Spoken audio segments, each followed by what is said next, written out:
Well, here we are back again.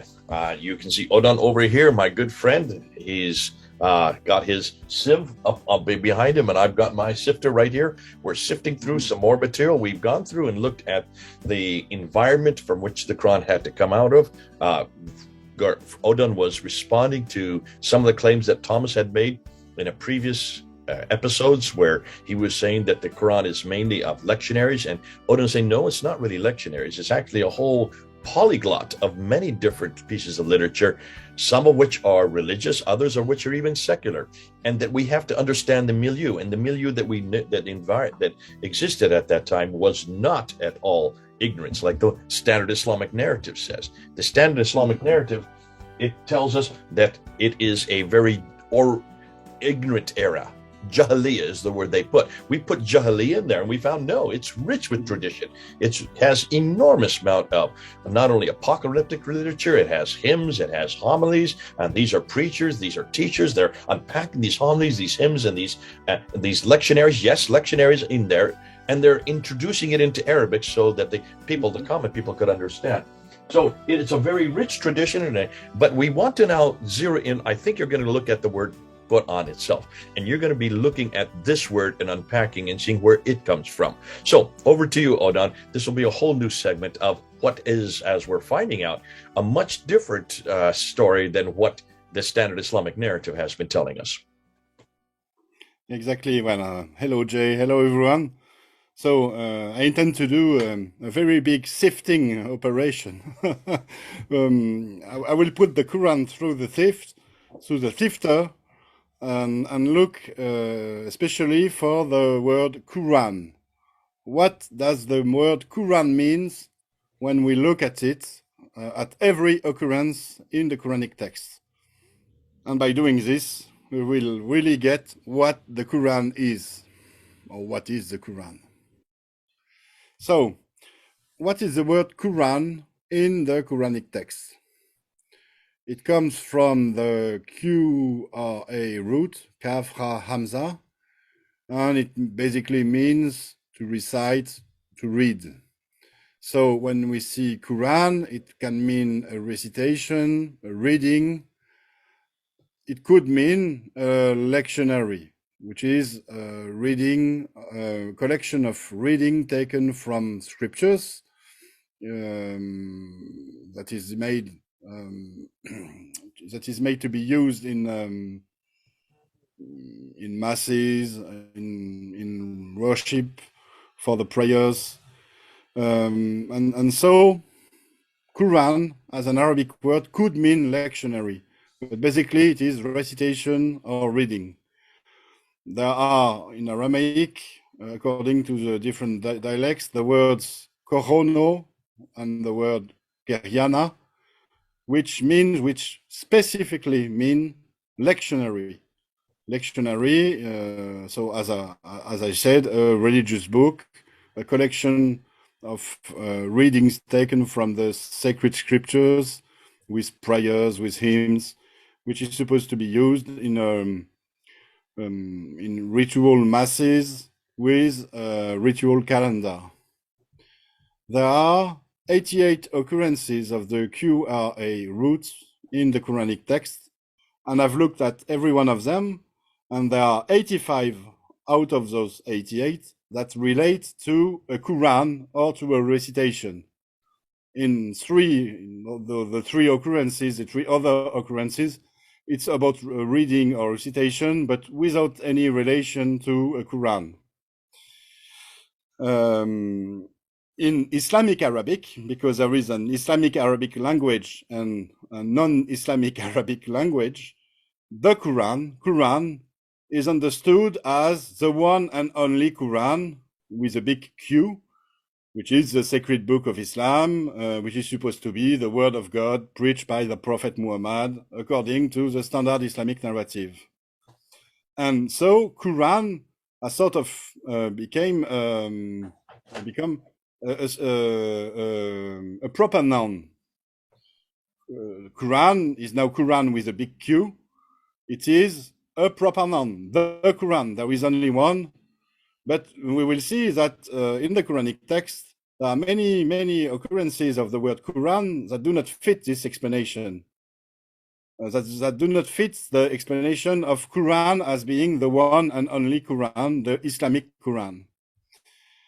And I want also to point that there is something very specific with this qer'yana root, because there are other words to describe the recitation or the narration. We find in the text the verb tala, which means to recite, and also kasa, to narrate, or ratal, to recite. But when the word when the qra root is employed, it has something to do with a Quran and a sort of religious text, and we will see which text it is. So I've looked at every occurrences of the qer'yana root, and here is a list of the 85 qer'yana occurrences in relation to a Quran or a recitation in the Quranic text. There are a lot of them, and from those all of those occurrences, I have made an exegesis. What is an exegesis? It is very basic, very simple.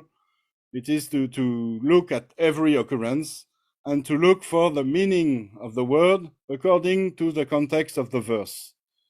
And by doing so, you get to know what the word means, what it really means.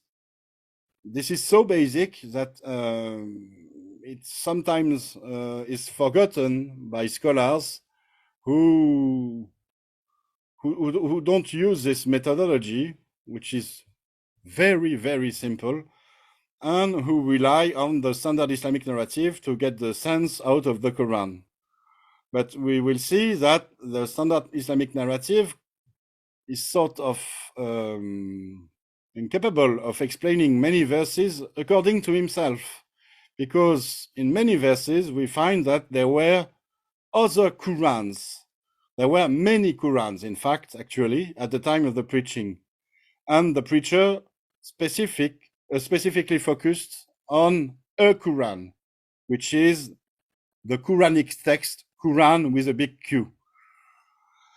For example, in Surah 6, verse 19, there is this: say, God is witness between me and you, and this Quran was revealed to me that I may warn you thereby and whomever it reaches. And we find this expression often in the Quran, this Quran, which, a contrario, means that there were other Qurans. You don't say this Qurans if there is only one Quran. So there were many Qurans at the time of the preaching. And like I tell you, we find this expression many times in the Quran. I haven't quoted every occurrence here. I want to keep it simple for the audience, but it is like this. Here in Surah 10, verse 15, we have a reaction of the audience to the proclamation of the preacher. When our verses are recited to them as clear evidences, those who do not expect the meeting with us say, bring us a Quran other than this, or change it. Bring us a recitation, bring us a reading other than this, and change it. Which means also that in the mind of the audience who is reacting, there could be other Qurans. So the Quran is not a unique book, a unique preaching. There were many Qurans. In Surah 25, verse 30, and the apostle has said, O my Lord, indeed my people have taken this Quran, again the expression this Quran, as a thing abandoned. Again, the same. You cannot say this Quran is only one Quran. You have to have several Qurans in order to use the expression this Quran. The same here, Surah 27, verse 76. Indeed, this Quran relates to the children of Israel, most of that over which they did agree. But this is an honored Quran in a preserved slate, which means, a contrario again, that there could be other Qurans that are not honored. And so what I want to point here is that we find evidence in the Quranic text that there were many Qurans at the time of the preaching. But there was something about a unique Quran, something new. And what we get is that, of course, there were many Qurans, many lectionaries, many recitation of religious teachings at the time of the Quranic proclamation. But the proclamations aimed at introducing a new Quran, the Quranic text Quran, the specific Quran that is the issue here. What can we get from the text about this specific Quranic text Quran? It was an Arabic book. Indeed, we have sent it down as an Arabic Quran, that you might understand.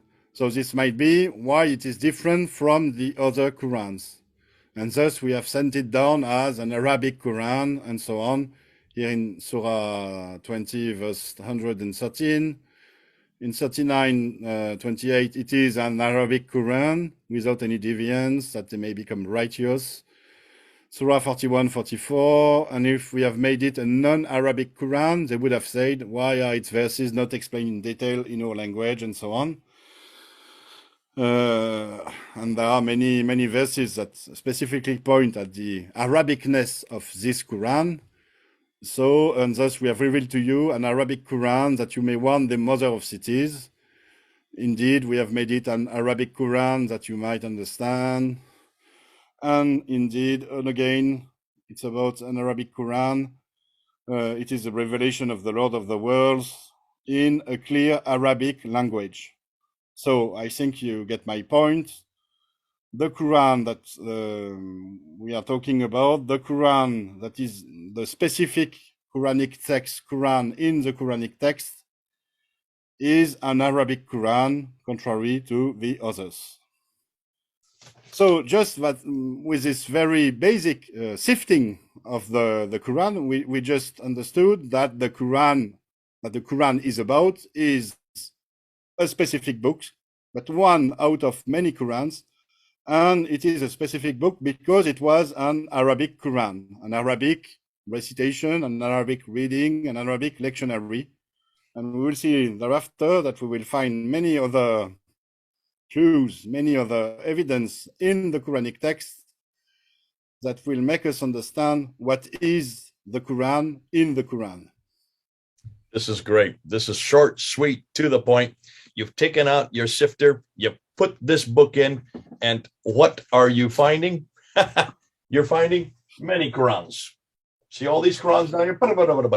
Now, those are the qira'at Qurans that we've had. This is a completely different discussion. This is not the same discussion. But what you're saying now is before even these appeared, that's another 30 Qurans that appear in the 8th and 9th century. You're saying in the 7th century and before, there were quite a few different books or references to Quran. And that's why these references that you have in chapter 20, verse 13, chapter 26, chapter 20, 39, chapter 41, chapter 42, chapter 43, all of these are, when you put this book into here, you're saying that the reason that they're even saying this Arabic book in the Arabic language for the Arabic people is because it's referring to other ones that were not in the Arabic language, were not for Arabic people, and that these are the lectionaries, the hymns, the homilies that you have talked about in the previous episode. And both you and Thomas are saying this, that there were lots of texts, lots of literature, all referred to the qer'yana or the qorono, which would be these readings,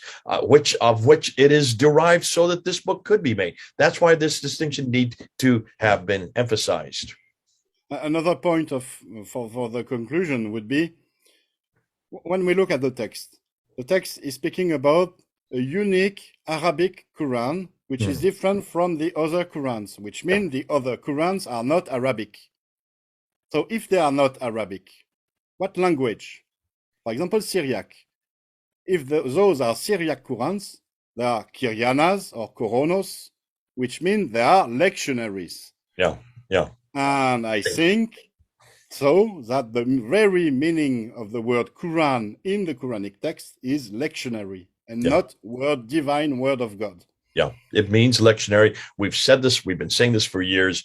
The word itself, it's very similar both between Aramaic and Arabic. And as we look at that environment, as we put it through the sifter, we're finding that there were many of these qer'yanas, there were many of these lectionaries, these hymns.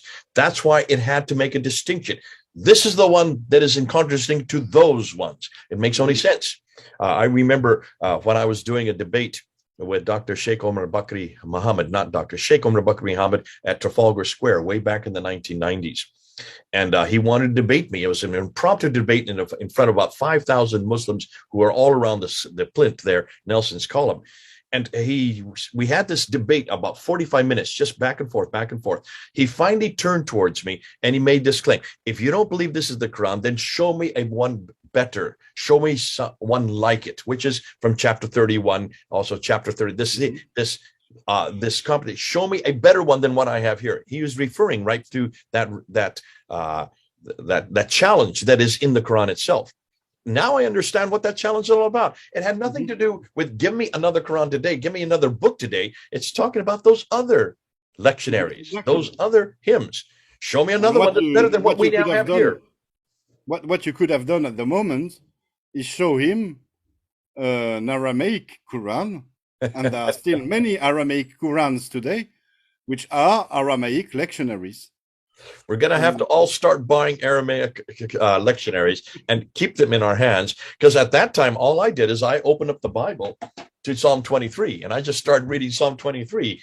And he said, show me a surah like it. I said, I read Psalm 23. They turned off the volume on my microphone. So I used my speaker's corner voice. I finished the Psalm, turned towards the sheikh, and I said, show me a surah like that. Had I had the lectionary, had I had the qer'yana, the Aramaic lectionary, I would have been even better. I would have even been a better response. And that's something that we can do. Thanks so much. This is great. We're not talking about one Qur'an or one text. We're talking about an Arabic text in contradistinction to the Aramaic text, the Aramaic Qur'ans or qer'yanas in this case. God bless you. Thanks so much. This has been fun. What's the next thing we're going to be doing? Next thing will be the continuation of our Quranic study, and we will see that in the Quranic text, the Quran, the Arabic Quran, was already finished at the time of the proclamations. We will see also that it was a Judeo-Nazarene translation of a former Aramaic lectionary into an Arabic lectionary. Okay. Terrific stuff. This has been fun. People, you've got the comment section down below. Comment, respond, or either accept or reject, but do respond. We'd like to hear what you have to say. This is Odon there in Paris. This is Jay here in the United States on the Eastern Coast. Over and out.